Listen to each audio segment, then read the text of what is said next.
السلام علیکم F T V کے ویورز، کیسے مزاج ہیں آپ کے؟ امید کرتا ہوں خیر وافیت سے ہوں گے، جہاں رہیں جیسے رہیں خوش رہیں، اللہ آپ کو حفظ و امان میں رکھے۔ کہانی کا انتظار کرنے کے لیے شکریہ۔ موسم تھوڑا سا اپسیٹ ہے تو کبھی بیمار ہو جاتے ہیں، کبھی ٹھیک ہو جاتے ہیں، اس لیے تھوڑا سا ڈیلے ہو جاتا ہے۔ تو چلتے ہیں کہانی کے 31ویں حصے کی طرف۔ میں اور یاقوت کمرے میں بیٹھے ہوئے یہی بات کر رہے تھے کہ اس کے ساتھ اب کیا حل کرنا چاہیے۔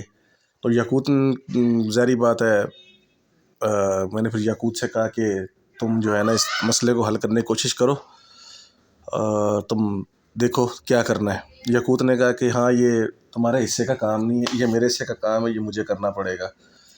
یہ کہا کہ یاقوت ہنسنے لگا اور میری بھی ہنسی نکل گئی۔ رات کے اگلے دن کا انتظار تھا اور وہی ہوا۔ صبح جیسے ہی دن چڑھے، بھینسوں کا ڈیرا، چارپائیاں لگی ہوئی ہیں، لسی کے گلاس سامنے پڑے ہوئے ہیں، اور میں اپنے ذمہ دار دوست کے پاس بیٹھا ہوا تھا۔ تو میں نے اسے بتایا کہ اس لڑکی کے ساتھ کوئی مسئلہ ہے، اور وہ مسئلہ واقعی جو آپ لوگ سمجھ رہے ہو ویسا ہی ہے، اور اس کو ٹھیک کیا جا سکتا ہے، آپ کو پریشان ہونے کی ضرورت نہیں ہے۔ ذمہ دار بڑے اچھے دل کا اور بڑا نرم مزاج آدمی تھا۔ اس نے اپنے سارے ہی تقریباً کام کرنے والوں کو اپنے بچوں کی طرح رکھا ہوا تھا۔ وہ کہہ رہا تھا کہ یار ہاں یہ مسئلہ حل کرو، آگے اس لڑکی کی شادی بھی ہے اور اس کے گھر والے پریشان ہیں اس وجہ سے نا، میں نے اس لیے تمہیں تکلیف دی ہے کہ تم آؤ اور یہ مسئلہ حل کرو۔ میں نے کہا چلو ٹھیک ہے۔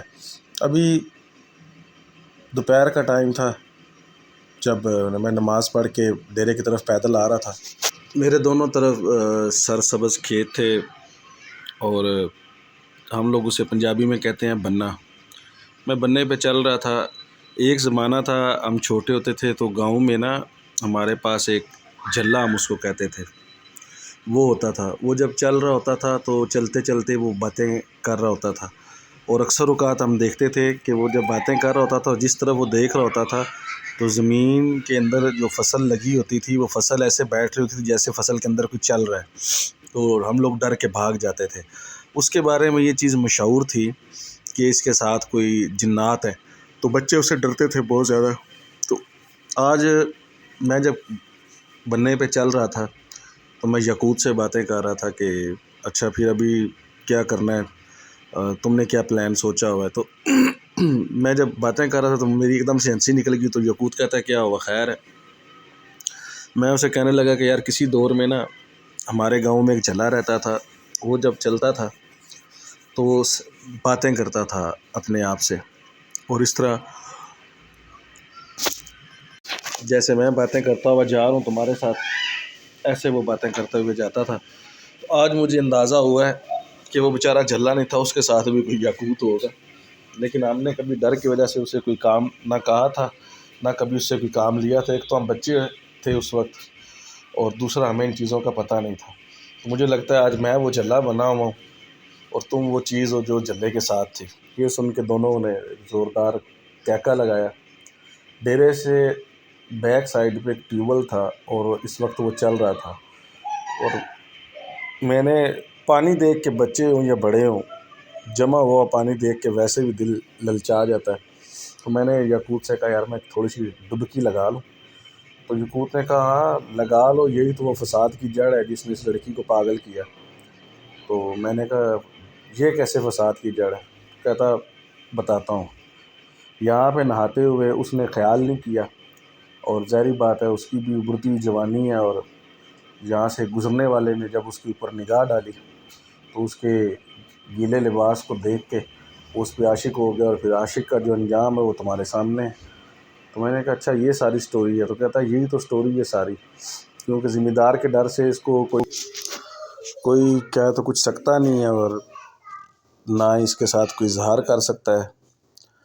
یہ یہاں ٹیوب ویل میں نہا رہی تھی، گیلے بدن کے ساتھ، ظاہری بات ہے کپڑے چپکے ہوئے تھے اور اٹھتی جوانی تھی۔ حالانکہ ارد گرد دھیان رکھنا چاہیے، لیکن بس اس کی اپنی غلطی تھی تو اس کی نظر پڑ گئی۔ اب اس کو پانے کے لیے چونکہ شارٹ کٹ استعمال جو کیا جا رہا تھا وہ یہی تھا کہ اسے رام کیا جائے اور اس کو وہاں سے ابھارا جائے کہ یہ نکل کے باہر آئے خود سے۔ اور یہ ساری کارستانی یہی ہے اور زیادہ کچھ نہیں ہے، تو ہم اس کو انشاءاللہ روک لیں گے۔ میں نے کہا اچھا تو یہ بات تھی۔ اب یہی باتیں کرتے ہوئے ہم ڈیرے پہ آ گئے اور شام ہو گئی۔ اب شام کے وقت میں نے یاقوت سے کہا کہ ٹھیک ہے تم اپنا کام کرو، تو جیسے پھر تم کہتے ہو ویسے ہی ہوگا۔ تو یاقوت نے کہا ہاں نہیں ہو جائے گا، یہ کوئی مسئلہ نہیں ہے، تم تسلی رکھو۔ رات کے پیر میں نے دیکھا کاشی سو رہا ہے اور ٹائم ہو چکا تھا، مطلب حاضری ہونے والی تھی۔ میں نے وہاں سے قصد کیا اور سیدھا اس لڑکی کے کمرے میں آ گیا، اور وہی ہوا جس کا مجھے ڈر تھا۔ میں جانتا تھا کہ یہی سارا کچھ ہو رہا ہوگا۔ وہ بڑے انماک سے تیار ہو رہی تھی، اس نے کپڑے پہنے، خود کو تیار کیا، جاذب نظر لڑکی تھی اور خوبصورتی بھی اس کی انتہا پہ تھی۔ خود کو تیار کر رہی تھی، وہ تیار کرتے ہوئے اس جس شیشے کے سامنے، وہ درمیانہ سا شیشہ تھا، کھڑی تھی، بالکل اس کے اندر کھوئی ہوئی تھی، جیسے وہاں پہ کسی اور کو دیکھ رہی ہو۔ اور میں اسے دیکھتا رہا، میں چاہ رہا تھا کہ آگے یہ ہوتا کیا ہے۔ پھر وہ وہاں سے اٹھی، اس نے اپنے لباس کو صحیح طرح سے دیکھا اور دروازہ کھول کے باہر آ گئی۔ باہر آ کے ڈیرے پہ آئی، کتے بھونک رہے تھے، بے پناہ کتوں کا شور تھا، لیکن اسے جیسے کسی کی پرواہ ہی نہیں ہے۔ ٹھیک اس جگہ پہ جس جگہ وہ آتی تھی اور اس کی رکاوٹ ہو جاتی تھی، وہاں پہ رک کے وہ غصے سے واپس پلٹی اور پھر سر کو گھمایا، اس جگہ کی طرف واپس دیکھا، پھر آگے گئی، پھر واپسی کی طرف پلٹی۔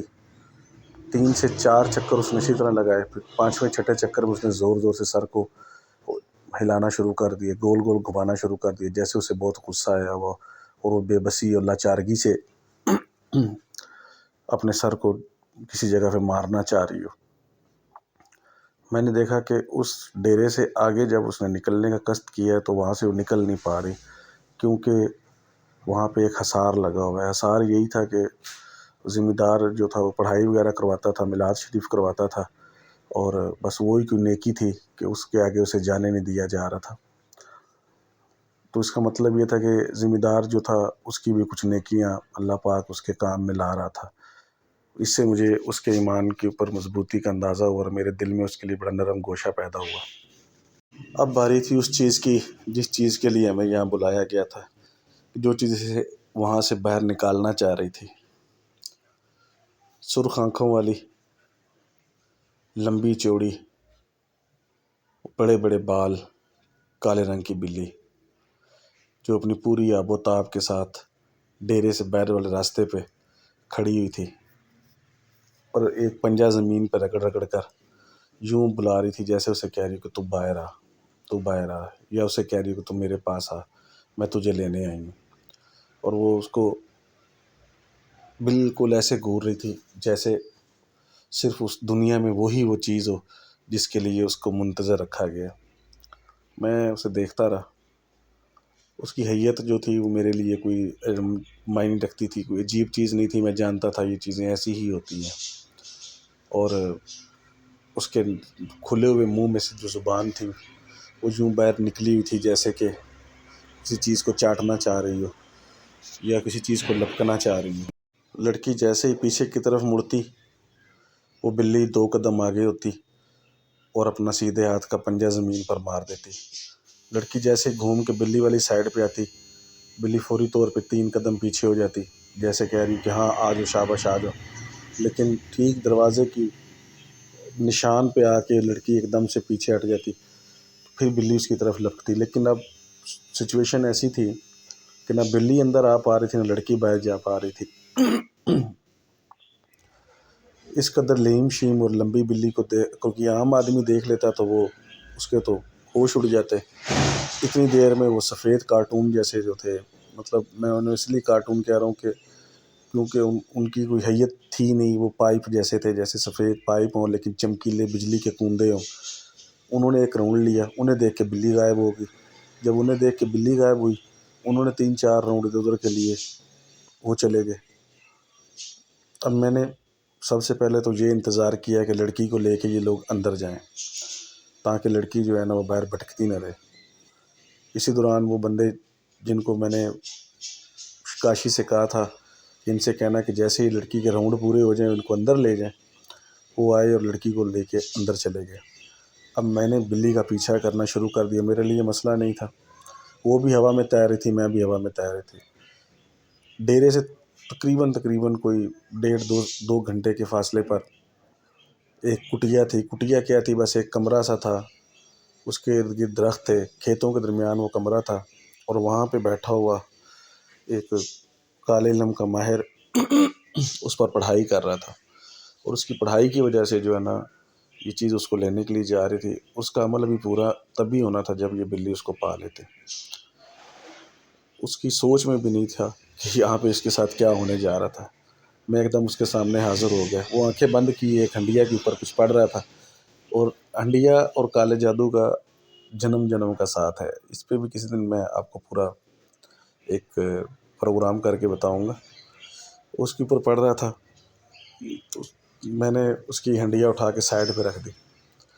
اس نے جیسے ہی آنکھیں کھول کے ہنڈیا کے اندر پھونک ماری، ہنڈیا غائب دیکھ کے اس نے ایک دم اپنے ارد گرد دیکھا، لیکن کوئی ہوتا تو اسے نظر آتا۔ اس نے جلدی سے اپنا منتر چھوڑ کے دوسرا منتر پڑھنا شروع کیا۔ میں جانتا تھا اس منتر کے تحت میں اس نے یہ چیک کرنا تھا کہ یہاں پہ کون ہے جس نے اس کی ہنڈیا کو اٹھائی، اور ہنڈیا بھی وہ جو موت کی ہنڈیا کھلاتی ہے۔ آپ نے ہانڈی کا جادو شاید سنا ہوگا، ہانڈی کا جادو سب سے زیادہ خطرناک ہوتا ہے۔ میں 7ویں 8ویں پیڑھی کے بندے کے ساتھ لڑ کے آیا ہوا تھا، تو یہ بیچارہ تو ابھی بس طفل مکتب ہی تھا، اور یہ بس وہ گلی محلے والے خواتین والوں کو جو ہے نا کرنے والا جادوگر تھا، جو خواتین کو بیوقوف بناتے ہیں، لیکن علم تو اس کے پاس تھا، اس لیے تو اس نے وہ کالی بلی کو قابو کیا ہوا تھا۔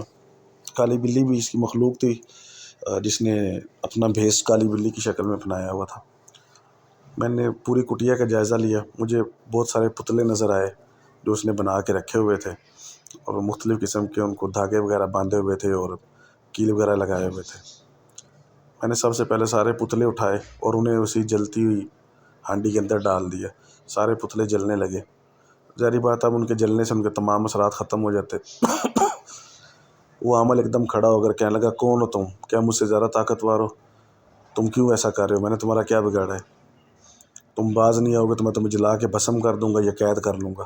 میں نے ارد گرد نگاہ دہرائی تو اس کے پاس 2 بونوں کے اور اس کالی بلی کے علاوہ کچھ بھی نہیں تھا۔ اس کا مطلب یہ تھا کہ اس کے پاس تھے تو صحیح، لیکن وہ سپر پاور نہیں تھے کہ جنہیں پکڑا نہ جا سکتا یا جنہیں نقصان نہ دیا جا سکتا۔ میں نے اسی دوران وہ کالی بلی والے آئٹم کو پکڑا، اور اس کو پکڑ کے تو میں نے اس کے دائرے میں سے نکال دیا، مطلب بس پکڑا اور اٹھا کے پھینک دیا۔ اور ہمارا پھینکنا ایسا ہوتا ہے کہ بس وہ دائرے میں سے جب نکل جاتا ہے تو وہ آزاد ہو جاتا ہے۔ وہ نکل گیا، اور اس کے بعد میں نے دونوں بونوں کو پکڑا اور انہیں بھی اٹھا کے پھینکا، وہ بھی دونوں آزاد ہو گئے۔ اب میں نے فیصلہ کر لیا کہ مجھے اس کو جھٹکا دینا پڑے گا۔ میں نے ایک دم اپنی حیت چینج کی اور ایک خوفناک صورتحال اختیار کر کے اس کے سامنے آ گیا۔ میں نے کہا، ہاں بھائی تو ہے وہ؟ اور وہ میری عجیب غریب بگڑی ہوئی حالت، میرے لمبے لمبے ہاتھ، وہاں سے نکلے ہوئے لمبے لمبے ناخن، لمبی لمبی انگلیاں، ان کے اوپر بال ہی بال، چہرے پہ میرے بے شمار بال، پھیلی ہوئی میری آنکھیں، پھیلے ہوا میرا منہ، ناک کے بغیر منہ ویسے بھی خطرناک لگتا ہے، اس میں سے نکلے ہوئے دانت، اور دونوں پنجے میں نے ایسے اس کے بالکل سامنے منہ کے کیے اور بولا کہ بتاؤ تمہیں کہاں سے کھانا شروع کروں میں، کیونکہ تجھے تو میں ایک نوالا ہی بناؤں گا، تو انسان تو بن ہی نہیں سکتا، کیونکہ تو نے انسانوں کو تو تکلیف دینے کا ٹھیکہ اٹھا رکھا ہے۔ تو یہ نہیں سوچتا کہ اس کسی کی عزت بھی ہے، کسی کی جان اور مال کو نقصان بھی تو پہنچا سکتا ہے، چل تیری سزا کیا تو خود سوچ لے۔ تو وہ ایک دم سے گڑگڑانے لگا کہ تم کون ہو، تم کہاں سے ہو، تمہیں کس نے بھیجا، تم میرے کس دشمن میں سے ہے؟ میں نے اسے کہا، میں کسی دشمن سے، تم نے دشمن اپنا خود چنا ہے، تو تمہاری تو خیر نہیں۔ تو وہ رونے پیٹنے لگا، تو میں نے اس کی کچھ بھی نہیں کیا، بس اس سے کہا کہ چل تیری طاقت لے لی، جا آج کے بعد تو ساگا مزدور آدمی، بالکل آج کے بعد تو مزدور رہے گا۔ یہ کہہ کہ میں وہیں سے غائب ہوا۔